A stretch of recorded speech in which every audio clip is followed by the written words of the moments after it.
Great, thank you very much. Finally, I'd like to introduce Mr. Bendis. Mr. Richard Bendis, President and CEO of Innovation America, located in Philadelphia, Pennsylvania. Mr. Bendis is a frequent consultant and speaker to international technology-based economic development organizations. Innovation America works towards accelerating the growth of the entrepreneurial innovation economy in America. We're happy to have you, Mr. Bendis, and we're ready to hear your opening statement. Thank you, Chairman Nye and Ranking Member Schock. Good afternoon. My name is Rich Bendis, and I'm the President and CEO of Innovation America. I am also a longtime member of the American Society of Mechanical Engineers, a founding board member of both the National Association of Seed and Venture Funds and the State Science and Technology Institute, and a former technology entrepreneur who has benefited from R&D tax credits. I want to thank this subcommittee for providing me the opportunity to comment on the importance of extending and making permanent the research and experimentation tax credit. Innovation America, ASME, and NASVF support this extension. Innovation America also supports the R&D Credit Coalition's recommendations of a permanent R&D tax credit at a commensurate rate for all companies, a 20% simplified credit, and a longer extension of the traditional credit. Since 1981, when the federal R&D tax credit was enacted, the U.S. government sought to encourage businesses to look to the future and invest in long-term, high-risk, high-dollar investments that would create high-wage jobs. The R&D tax credit helps to lower the cost of these high-risk investments that are necessary to keep American companies competitive and foster growth in the overall economy, especially during these challenging economic times. The National Academies has cautioned that without high-quality, knowledge-intensive jobs and the innovative enterprises that lead to discovery and new technology, our economy will suffer and our people will face a lower standard of living. Our trading partners around the globe recognize the long-term value of R&D and have moved aggressively to implement generous and permanent tax policies that attract these vital investments to their shores. In addition to the federal R&D tax program, at least 38 states utilize tax credit programs as economic development incentives. A research paper published in Economic Development Quarterly, in-state R&D tax credits and high technology establishments concluded that state R&D tax credit programs have significant and positive effects on a number of high-tech establishments in the state.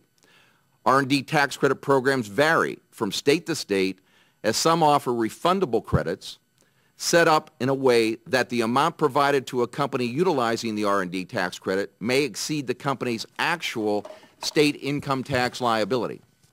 Some states allow credits to carry forward to future years, while others set percentage caps on the tax liability that can be applied to credits. And additionally, some states allow for transferability or sale of credits in the event the company has no tax liability. That generates cash for these entrepreneurial firms, which is needed at those early stages of growth.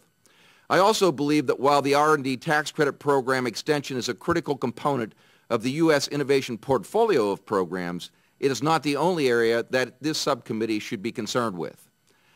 In the chairman's opening comments, he referred to job creation as one of the highest priorities this administration and Congress has, especially those created by innovative entrepreneurial companies. If recent history is any indication, for 3 years following both the 90 and 2000 recessions, small businesses of less than 20 employees were responsible for over 100% of the net new job creation in America. Unfortunately, what worked after the last 2 recessions might not work as well today due to the fragile nature of our financial markets. The valley of death, which represents the entrepreneurial funding gap between $500,000 and $5 million, has gotten wider and deeper. Venture capitalist average investment last year was $8.3 million per investment, and they had their lowest investment quarter in 13 years last quarter. Angel investors last year invested 26% less than the prior year due to their own personal financial crisis, and 47 out of 50 states have budget problems that will negatively impact their entrepreneurial support programs. For the first time in U.S. history, we now have a perfect storm affecting our innovation economy. In December of 2008, we met with the members of the Obama transition team and presented a proposal for creating a national innovation framework. The details of this proposal have also been submitted to this subcommittee in a white paper which was published by Science Progress. In summary, we recommended that a National Innovation Seed Capital Jobs Fund of Funds be created, and we support the permanent reauthorization of the SBIR and STTR programs. We also recommend that an integrated national innovation strategy be developed and that the administration prioritize innovation as part of their national agenda. Time does not permit a detailed discussion of this innovation strategy, but it is complementary to the R&D tax credit discussion that has occurred today in this subcommittee hearing. In closing, I strongly support the permanent extension of the R&D tax credit program, as it is an extremely important component of America's innovation program portfolio.